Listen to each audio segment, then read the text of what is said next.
ধুর, রোজ ওই একঘেয়ে খাবার খেতে কার ভাল লাগে বলো তো? নিজেরই তো ভাল লাগে না। সৌভিক ঝিনুক তাও খেয়ে নেবে। সৌভিককে আজকে একটু রাতে রুটি নিয়ে আসতে বলেছি, কারণ ঘরে রুটি করার ঝামেলা নিইনি। ঘরে যেটা করছি সেটা এই যে দেখছো, কড়াই ভর্তি সবজি। এখন নাড়াচাড়া করছি, আলু, বিনস, গাজর, টমেটো, কাঁচা লঙ্কা সব কিছু একসঙ্গে দিয়ে ভেজে তুলে নেব। এরকম একটা সবজি যদি ঘরে রাত্রে বা সকালবেলা যে কোনো সময় থাকে না, ভাত, রুটি, লুচি সবই খাওয়া হয়ে যাবে, কিচ্ছু পড়ে থাকবে না, গ্যারান্টি দিলাম। যাই হোক, সবজিগুলো একটু নুন হলুদ দিয়ে হালকা করে ভেজে নিলাম। এবারে চাপিয়ে দিয়েছি একটা প্রেসার কুকার, তার মধ্যে দিয়ে দিচ্ছি পরিমাণ মতো জল। আর এই যে দেখছো, এখানে মোটামুটি 500 গ্রাম মতো আছে মাটন। মাটন নিয়ে নিয়েছি। মাটন মেটে সব কিছু একসঙ্গে প্রেসারে দিয়ে নুন, সামান্য একটুখানি হলুদ গুঁড়োও দিচ্ছি। পরিমাণ মতো জল তো আগেই দিয়েছি। এবার এটাকে একটু সিটি দিয়ে নেবো 3টে।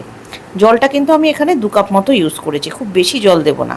তো সিটিটা আগে হয়ে যাক, সেদ্ধ হয়ে যাক মাটনটা। মাটন সেদ্ধ হয়ে গেছে সুন্দরভাবে। এবারে আমি গ্যাসের ফ্লেমটা অফ করে দেবো।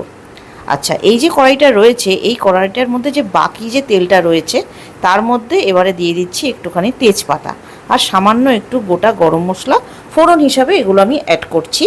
ও বাই দ্য ওয়ে বলে দিই, গ্যাসটা কিন্তু আমি পরে আবার ধরিয়ে নিয়েছিলাম যখন আমি মাটনটাকে শিফট করেছি অন্যদিকে।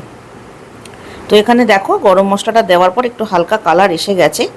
এবারে কিন্তু আমি দিয়ে দিচ্ছি দুটো, এখানে আমি অ্যাড করেছি ধরো এই এলাচ, বড় ছোট এলাচ দুটো অ্যাড করলাম। এর বেশি কিছু কিন্তু দেব না। আর একটু লবঙ্গ দিয়ে দিলাম। আচ্ছা, পেঁয়াজ বাটা মাস্ট, এটা তো দিতেই হবে।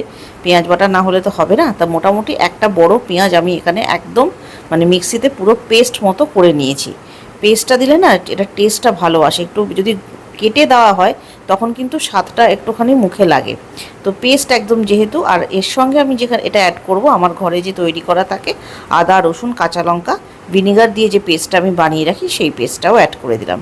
এর মধ্যে দিয়ে দিলাম সামান্য একটু চিনি। তোমরা চাইলে অ্যাভয়েড করতেই পারো, কিন্তু আমি দিলাম একটু স্বাদটাকে ঠিকঠাক ব্যালেন্স করার জন্য। এইবারে এর মধ্যে আমি অ্যাড করে দেবো, আচ্ছা, অ্যাড করার আগে দেখিয়ে দিই, মাটনটা কিন্তু আমার এখানে খুব সুন্দরভাবে সেদ্ধ হয়ে গেছে 3টে সিটিতেই।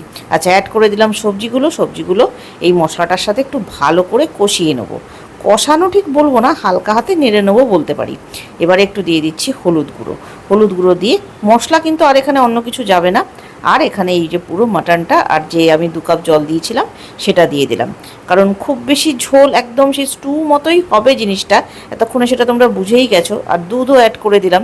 অলরেডি দেখো জল কিন্তু হয়েই গেল, মানে যতটুকু স্টুয়ের জন্য দরকার হয়। একটুখানি গোলমরিচ অ্যাড তো করতেই হবে যেহেতু স্টু। ব্যাস, আর কি হয়ে গেল আমার মাটন স্টু রেডি। রাতের ডিনার মানে জমে ক্ষীর।